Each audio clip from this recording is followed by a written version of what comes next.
জয়ী তোর ভাইকে ভালোবেসে বিশ্বাস করে আমাদের বাড়িতে এসেছে। ও আমাকে তোর মাকে অসম্ভব রকমের সম্মান করে। ও খুব একা হয়ে গেছে রে।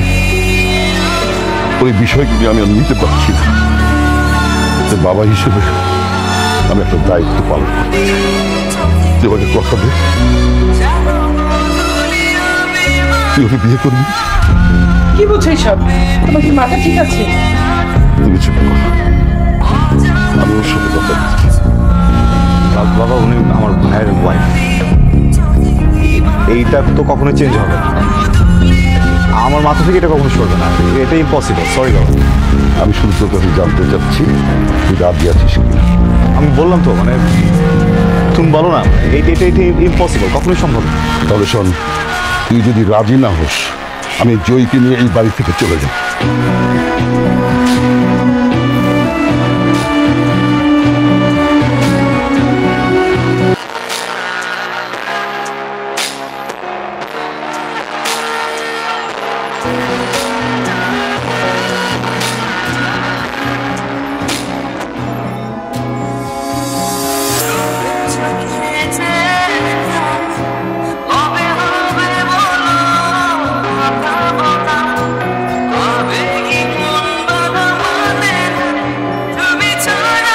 আমি জানি আপনি আমাকে কোনোদিন ক্ষমা করতে পারবেন না।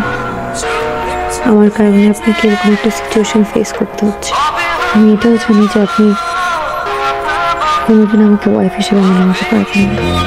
না বলাটাই তো স্বাভাবিক। আপনার কাছে অন্য কেউ হলে হচ্ছে একই জিনিস হতো। আমি আপনার কাছে কখনো ওয়াইফের মতো আবদার করবো না। আপনি আপনার লাইফ যেতে যেতে সেভাবে সাজাতে পারেন। আপনার যা ইচ্ছা আপনি তাই করতে পারেন। আমার প্রতি আপনার কোনো দায়বদ্ধতা নেই। সরি, আসলে এমন একটা সিচুয়েশন পুরো পরিবারের উপর থেকে রিসেন্টলি যা গেল, এরপরে আমি আমার বাবার সাথে ফাইট করতে পারিনি। আমি একটা মেয়েকে অনেক ভালোবাসি, আমি আমাকে অনেক ভালোবাসি। আমার জীবনে একটা মানুষ থাকার পরেও আমি অন্য আরেকটা মানুষকে বিয়ে করেছি। আমার যে এখন কি করা উচিত এটাই বুঝতে পারছি না।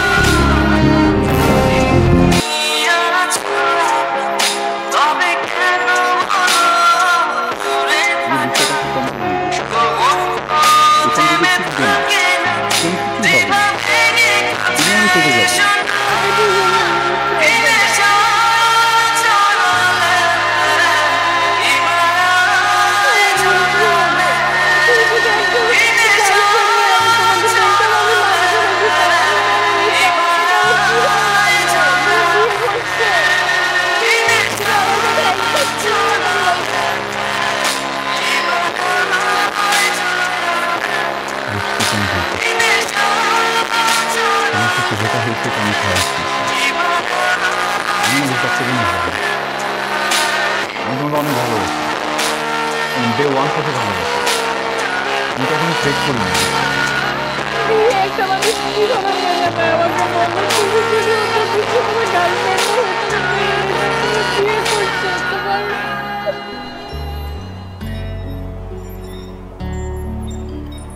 আপনি এসছেন?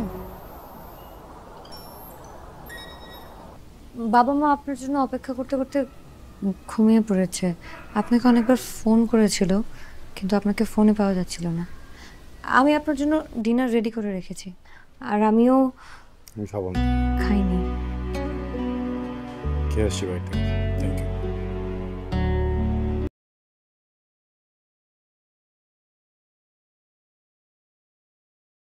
তুমি কেন? আমি তোমাকে সারপ্রাইজ দিতে চাইছিলাম, তুমি উল্টা আমাকে সারপ্রাইজ দিয়ে দিলা। আর তুমি যে আমাকে নিয়ে এত প্ল্যান করছো, এতেই আমি অনেক সারপ্রাইজ। এটা নাও, অনেক খুশি আমি। আজকে তো তোমার বার্থডে ছিল, আমি সারপ্রাইজ প্ল্যান করেছিলাম। তারপর আজকে তোমার বার্থডে।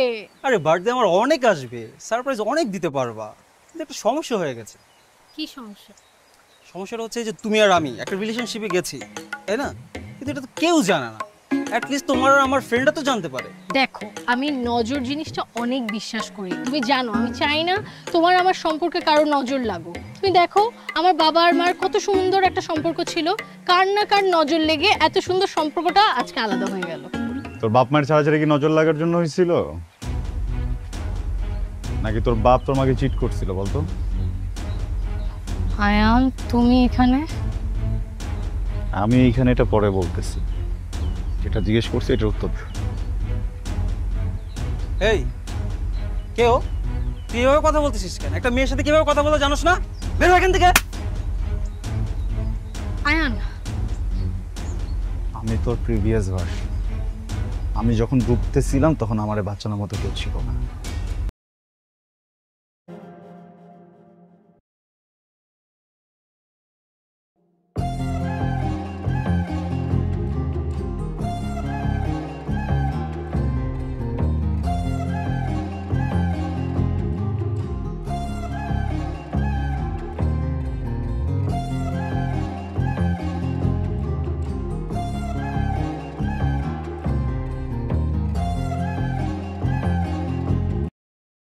দিকটা ভুলে প্লিজ নতুন করে স্টার্ট করতে পারি।